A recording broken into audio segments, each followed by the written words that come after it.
আল্লাহু আকবার, আল্লাহু আকবার। শুভেচ্ছা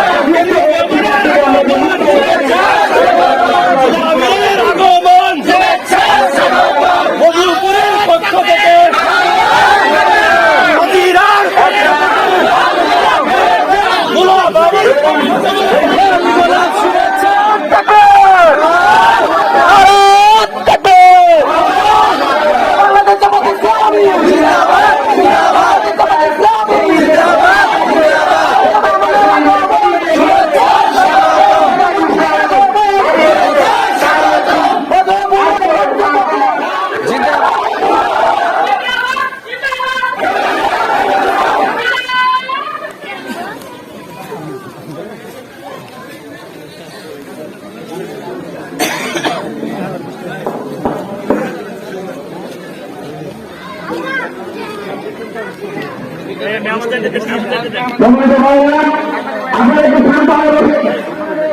ইসলামী টাঙ্গাইল জেলা শাখার সংগ্রামী সেক্রেটারি জননেতা গোপালপুর উপজেলার কৃতি সন্তান জনাব হুমায়ুন কবির সাহেবকে বক্তব্য রাখার জন্য বিশেষভাবে অনুরোধ করছি।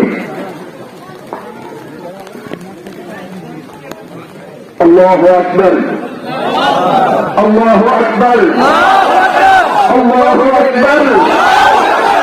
আলহামদুলিল্লাহ, আলহামদুলিল্লাহ, আলহামদুলিল্লাহ, আলহামদুলিল্লাহ।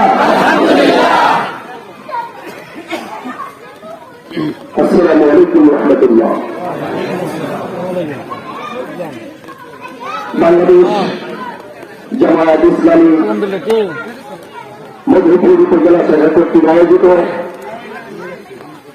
আজকে কোটাহাটের সীমাদুর্গ ছাত্র আন্দোলনের শহীদ ইমামবাড়ের মাতৃরাজ কামরায় আজকের অনুষ্ঠানে সম্মানিত সভাপতি, সম্মানিত প্রধান অতিথি, বাংলাদেশ জামায়াত ইসলামীর কেন্দ্রীয় নির্বাহী পরিষদের অন্যতম সদস্য অধ্যক্ষ মোহাম্মদ উজ্জতুল্লাহ মহোদয় আমাদের মাঝে উপস্থিত আছেন।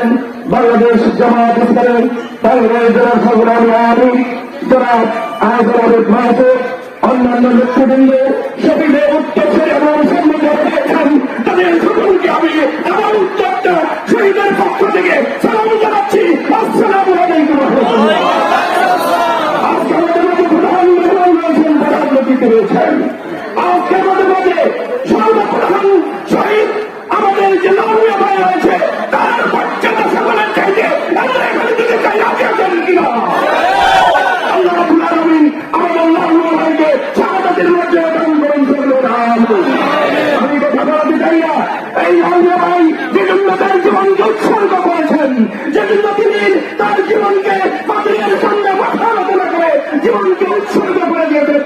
বৈষম্য বিরোধী ছাত্র আন্দোলনের মাধ্যমে এদেশে সকল প্রকার বৈষম্য দূর করে ন্যায় এবং ইনসাফ ভিত্তিক সমাজ প্রতিষ্ঠার জন্য যে রক্ত গেল, যে জীবন গেল, সেই জীবনের বিনিময়ে আমরা ন্যায় এবং ইনসাফ ভিত্তিক সমাজ প্রতিষ্ঠা করতে চাই।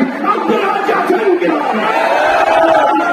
সকলকে ন্যায় এবং ইনসাফ ভিত্তিক সমাজ প্রতিষ্ঠা করতে অভিযান করেন এবং আমাদের প্রিয় ভাই শহীদ লাউয়া ভাইকে আল্লাহ তাআলা